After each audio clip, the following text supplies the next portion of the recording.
कापीवुड के हृदय में एक जादुई जंगल। 3 दोस्त हमेशा शांति और आश्चर्य की खोज में रहते थे।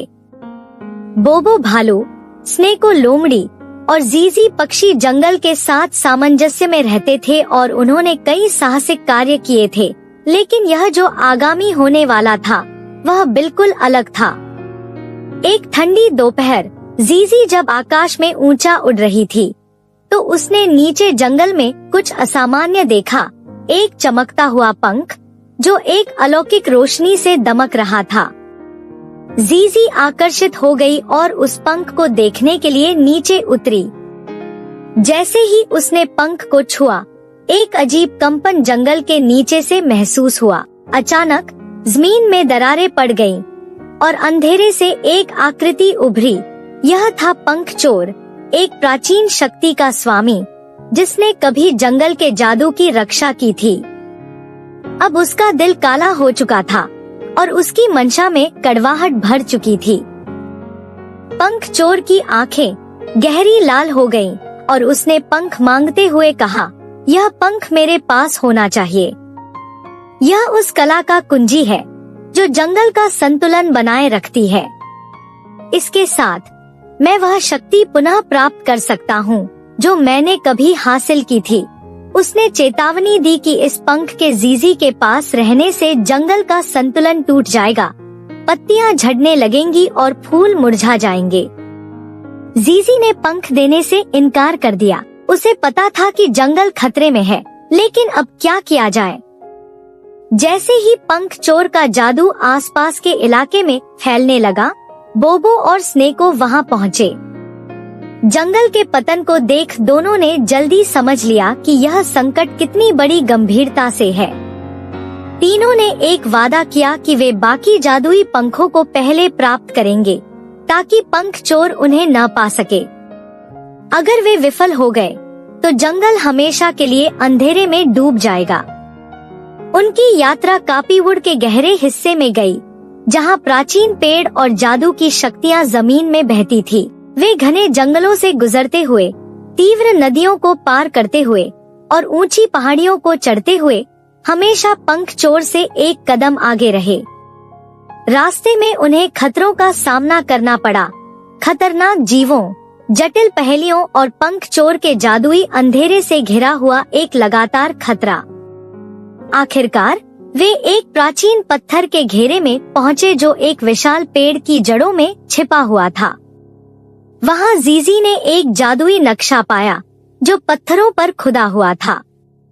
नक्शा हल्का सा चमक रहा था और उसमें बाकी पंखों के स्थानों को दिखाया गया था, लेकिन यह अधूरा था। केवल उस व्यक्ति द्वारा इसे समझा जा सकता था जो जंगल के साथ गहरे जुड़ा हो। जीजी, जो प्रकृति से जुड़ी हुई थी, ने नक्शे को समझते हुए अगली कड़ी को ढूंढ लिया। लेकिन जैसे ही वे निकलने वाले थे, पंख चोर फिर से प्रकट हुआ और उसकी काली उपस्थिति पूरी जगह में फैल गई।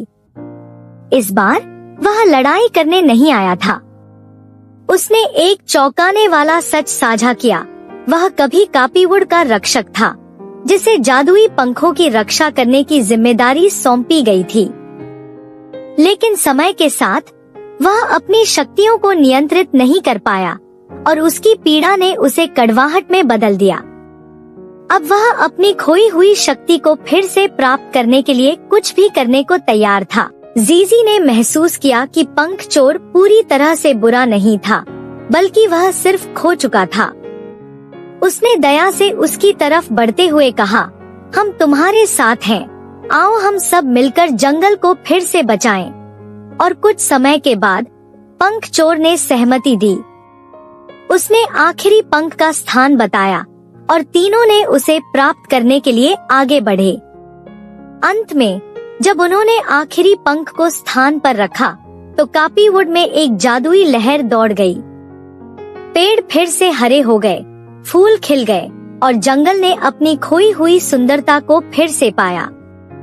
पंख चोर का दिल अब शांत हो चुका था और उसने वादा किया कि वह फिर से जंगल की रक्षा करेगा, अब न कि शक्ति के लिए बल्कि प्रेम और समझ से।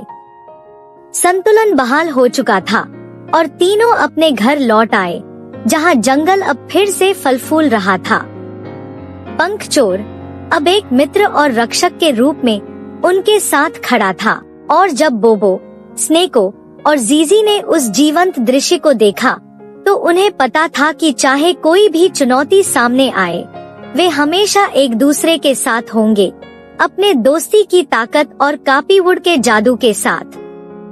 और इस तरह महान पंख की खोज समाप्त हुई और कापीवुड एक ऐसे जंगल के रूप में बदल गया, जहां एकता, विश्वास और समझ से सब कुछ ठीक हो सकता था, यहाँ तक कि सबसे अंधेरे अतीत भी। अगर आपको हमारा कंटेंट पसंद आया हो, तो चैनल को सब्सक्राइब करें और सबसे पहले नए वीडियो का आनंद लें। अपनी यात्रा में हमारे साथ जुड़े रहें।